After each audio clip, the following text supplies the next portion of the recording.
Hi guys, mindset training number 8 is being brutally honest with yourself, and this is something that for years and years, I look back at it now and I think it's quite funny, but it weren't, and it quite affected my life because I just weren't honest with myself really, and it's quite brutal being honest to yourself, isn't it? When you don't realise you've got an issue, but you sit back and you look what's affecting your life and relate to what you're doing, all of a sudden you realise that, bloody hell, I didn't know it was such an issue. But we try and hide it. So it took me years, and honestly years, to be brutally honest with myself, exactly what I were doing. I realised I were bad for doing things I were doing. I were drinking heavily. I were eating a lot of takeaways, eating crap, not exercising. And yeah, I mean, it were at weekends, I didn't really go out anywhere in the day because more than likely I'd have been over drink drive limit. And it were crazy. It scared me, to be honest, because when Monday morning come, I was a wreck. I was going to work and I just felt wrecked. I just didn't really want to do anything. And by the time Friday come, that were it. I was neck deep in another load of ale because I was so upset and depressed at what I was doing at work, and my family life. Everything suffered. Obviously, I tried keeping it to myself. I tried blaming other things, like I've had a bad week at work, or this has happened, or that's happened, or anyone knows me, my Subaru's dead again. I've killed car. So yeah, it's just obviously because when you have a drink, it makes your car better, and it makes your life better and whatever else. So it's one of them things. I used to blame everything, anybody and anything, why I were having a drink, just to make myself feel that that was the right thing to do. Now I know different. I know that I'm responsible for my actions. It's my decision. If I have a drink, it's because I want a drink. I'm not doing it to suppress something. I'm not doing it to hide something. And I'm not doing it because, I mean, I don't want to do it. I don't want it to affect my life how it did, and I don't want it to have an impact on my partner, my kids, or anything like that. I want to be able to go out at weekend, take my kids out, take my missus out, go and have some fun, not thinking that, oh God, I'm going to need a beer soon. You know what I mean? And honestly, it's changed my life, and it'll do the same for you. As long as you're honest with what you're doing. And it doesn't have to be drink. In my case, it were. I only tend to talk about things that have affected me because I can be a lot more connected with it, and I can help you in things that I've done in the past and mistakes I've made myself, to make sure you don't make the same mistakes going down the line. End of the day, you get a sat nav way through all these potential problems. I just tell you which way to go, without you having to run into these issues. So same with relationships, and I've done this. I've been in bad relationships in past, and I've just really not been happy. But I still weren't honest with myself about that. I didn't accept that I were in a bad relationship. I didn't accept that this had happened to me, or my partner had done this at the time, or whatever. And some of them were really abusive relationships. And I should have been honest with myself. I should have realised it. I should have said, this is not for me. It's not working out. It's not what I signed up for. But I didn't, because I weren't honest. And it's a dark place to be. It's not a nice place to be. When you think there's nobody there to talk to, or you think there's nobody there to help you, or no one's been in this situation before, when really, more than likely they have. But yeah, I have been in some really, well, one in particular bad relationship, and it really affected me. And that were another reason I drank a lot, because it made me forget about it. It's not real then, is it? I'm suppressing my other feelings by drinking a load of alcohol to get rid of it. And yeah, I've been secret eating. I lied to myself all the time to say, oh, it's all right, it'll sort itself out, and this will happen eventually, and whatever. And it doesn't, guys. It just doesn't happen. So it's like gambling. I've never been a gambling person myself. I don't even really know how to play bandits, machines where you put your money in and stuff like that. I don't really bet on anything. I think I took kids to, where did I take them to now? Oh, one of these bookies places. I took kids in because I didn't know you couldn't actually take kids in. First time I'd been in, stood looking at this wall full of paper. I'm thinking, I don't even know. Kids wanted to bet on Grand National. I didn't even know how to do it. Crazy. But yeah, we soon got kicked out because you've got to be 18 to go in Ladbrokes, it turns out.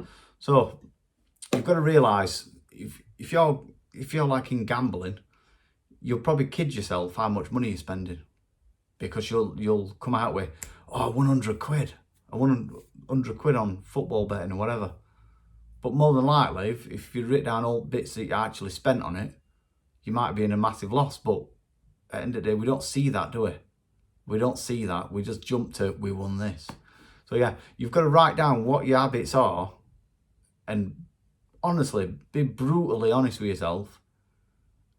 That's when you can start changing them, hitting them and confronting it and making a difference, whatever it might be. Understand why you do it.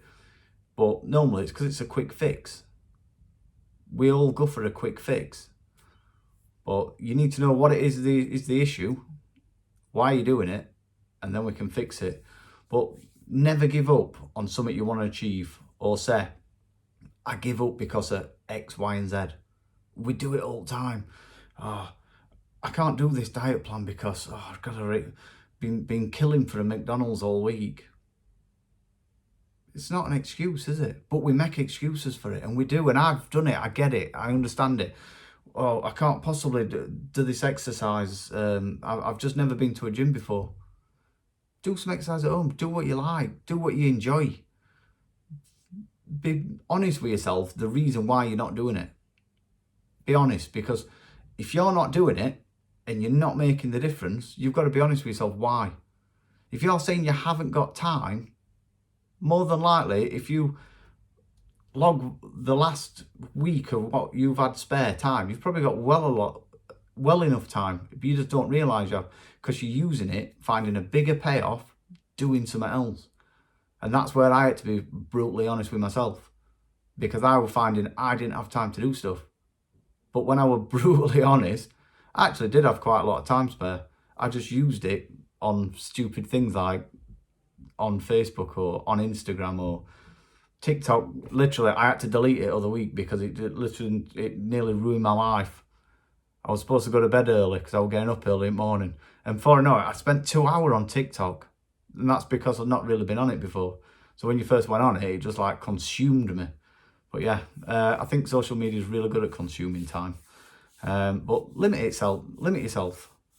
Get your steps in. I've done it before. I've hurt my shoulder. I've had a shoulder injury, and it's put me off. I thought, I can't train this week.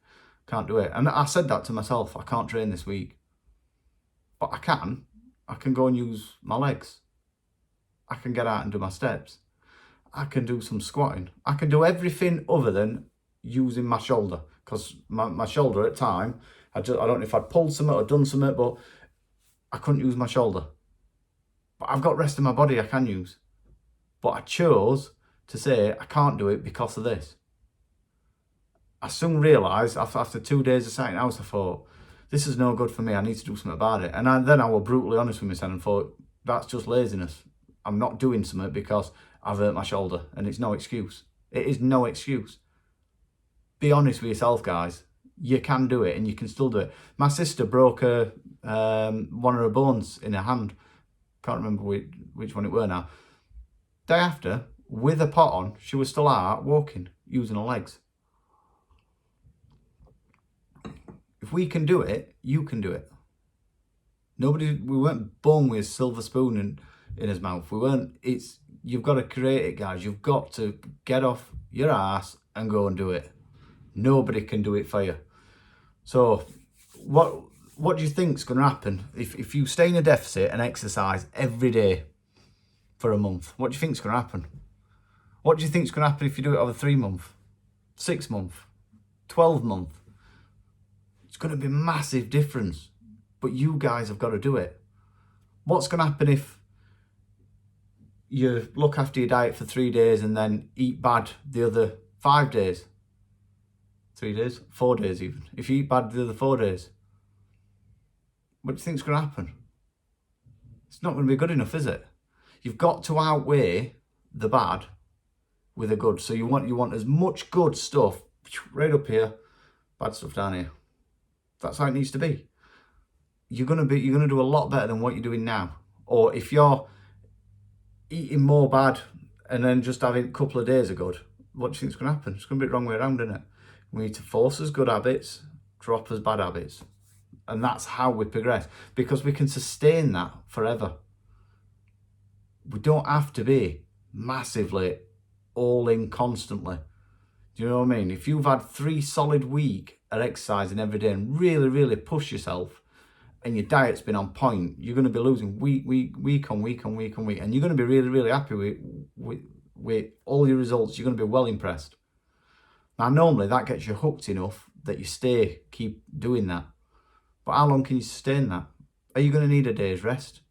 Are you going to need a day that you just do some steps and that's it? Probably. Don't beat yourself up about it.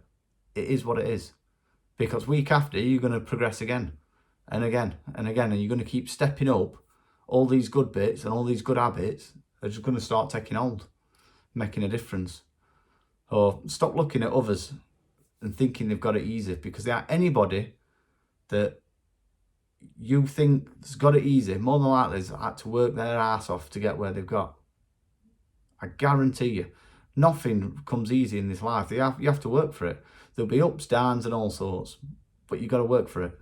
Anybody that's got a great physique will have worked hard for it. However they've got it, but they've worked hard. I know some people just look at people and say, oh, he's on steroids, jabbing and that. It's not always the case. It's not always the case, is it? And normally, people like that, I know quite a few people that do it. I'd never do it myself. I can't stand needles. Put a needle near me, poof, I'm out. I'm white. But yeah, some people do it. But they still work hard to get what they've got. It's not a good idea of doing it. I wouldn't advise it to anybody. I mean, I don't really know health implications it has, but I know it has a lot. I've watched a few programs on it. I'm not skilled enough to look into it, and to be fair, it doesn't interest me. That's why I don't really know much about it. But yeah, some people try and look for quick fixes. They try and look for a silver bullet. Let's get on Juice Plus. Let's pay £30-40 a month. What are you going to do after? You're going to pay £30-40 a month forever for something that's probably got hardly any carbs in it. Something that's probably not going to make you feel very good. Might lose you some weight in short term, but it's not going to make you feel very good over long term. You've got to be brutally honest with yourself. What are you doing? What can you do to make it better? I'm a firm believer that you can do anything, and it's only you that can make yourself do it. I believe you can go and get anything you want. I believe you can be anything you want. You've just got to have right training, right people around you, believe in yourself, and just keep plodding away at it, and step by step, getting closer to it. Because the closer you get to it, the easier it's going to be to get it. But if you do nothing, you're not going to go anywhere. So your mind needs training the same. If you show your mind progression all the time, it'll not look for fault. So if you're week on week losing weight, and every time you look in the mirror and take a photo of yourself, you can see the difference. I can pretty much guarantee you that you're just going to carry on doing it, and doing it, and doing it, and doing it, and doing it, and you're going to be very, very, very successful in your weight loss. If you're cheat mealing every so often, I don't like the word cheat meal, but if you're having a high calorie dense meal a couple of times a week, a takeaway, quite a bit of ale at a weekend, whatever, you can soon find yourself in a surplus. So this is your calorie deficit. This is where you're eating at minute, and what you just had at weekend, just push you over. Now you're in a surplus. It can happen. And if you're not showing results week on week on week, make sure you logged everything. Understand why. Show your brain that was why. And I understand I had a good binge at weekend. It is what it is. I don't expect to progress that week. It's fine. We've got another week. We get another chance. Week on week on week, we can make a difference. I hope that helps, guys. But yeah, be brutally honest with yourself. If you want it, you can go and get it. Nobody can tell you any different. It's your life. You make the rules. Thanks for tuning in.